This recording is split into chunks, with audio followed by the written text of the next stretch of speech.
my daily end of shoot ritual. You know, my wonderful driver Marino over there lights a cigarette for me, and I drive the boat home myself with everything that he's taught me. It's one of those things where whatever energy you will have used during the day just comes back to you with full force when you're driving across the Canal Grande, piloting your boat and smoking a cigarette.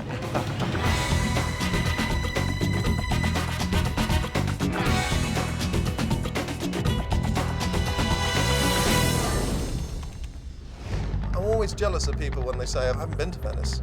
I think, God, you're going to get that experience of going to see this totally mad place where they've left no gap between the buildings and the sea. I want a city and the sea, please. Build me one. I first came to Venice on my honeymoon, and I always had a sort of idea that somehow the pictures of Venice must be exaggerated, that somehow it wasn't really going to be like that. And I remember coming across the lagoon from the airport, and there is the whole of Venice laid out before you. And I couldn't believe it, actually. It's a lovely city. It's great. It's extraordinary in all its sort of decaying gorgeousness. You know, I'm European. I like a little bit of decay. It suits me. I'll tell you, the first time I came here and looking how I was going to photograph this, I don't think that I slept for the first 3 nights, because just these incredible images that bombard you on every corner of the city are just so strong. It seems to have every mood you want for a film, really. Well, it's an incredibly photogenic place. No, I mean, Manhattan's an incredibly photogenic place, but you can make a movie in Canada and find somewhere that looks a bit like Manhattan, you know, if you have to do exteriors. But you're not going to find Venice, you know, anywhere. No matter where you look, I mean, this is a 360-degree location. You know, the interesting thing about Venice, it existed for 1,000 years, unconquered, undestroyed. And this is probably, you know, in terms of art and beauty, this is the richest place in the world. Italy in general has got that sort of faded grandeur that's it's just beautiful on screen. It's textured and lovely to shoot. I mean, if I was a director, wouldn't you want to shoot this? It's lovely. It seems like a crazily arrogant thing to come to the city and say, we'll find a new way of presenting this city. But that's really what we tried to do, you know, to take the most photographed place in the world and somehow find a new, even hopefully even more glorious way of presenting it. You can do great sequences here. It's just there are various challenges of getting to and from location. Well, there aren't any roads, you know. No, I think it is a challenge, and it's a challenge when you can't put everything in the car, you know. I thought it would be fun to somehow try and present the beauty of Venice a little more by the by, that we would use the action sequences in the film to somehow present the beauty of Venice.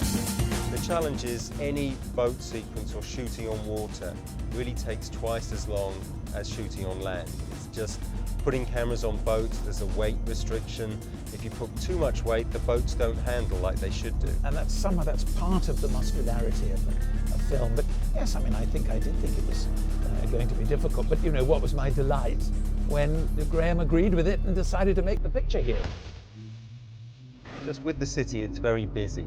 And as we progress, it's getting busier and busier, and just to get from A to B is a challenge. It's only home to something like 50,000 people now, and yet there's 22 million tourists a year. We're shooting on water, we're shooting at night. Both take additional time. If we were doing this sequence daytime, not on water, it would probably take 2 days. We're shooting at night, on water, it takes 7 nights. And we have a lot to get in the time we have, so we've got to work at a faster pace. There's worse places to have a gig. I mean, it's spectacular. It's so lovely getting up in the morning and got to work on a boat. It's pretty beautiful. I remember that in the times when there was still real photography, someone once said that Kodak owed most of its revenue to Venice.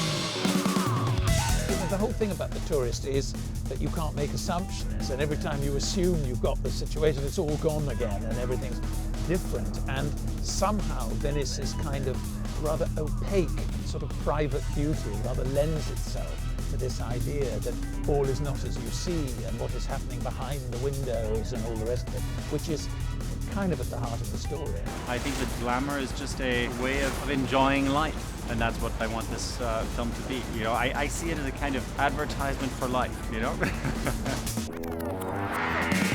There should be a kind of romance in this. There should be a glamour, but it should be a sinister glamour.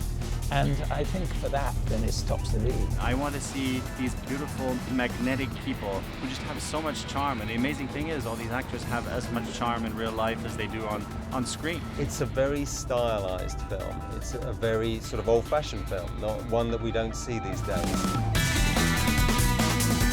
I've learned to drive a boat here in Venice, and I'm enjoying it. You know, every evening that really helps me relax and think through the day and prepare for the next shooting day. And it's been a great and wonderful experience. How could it not be here?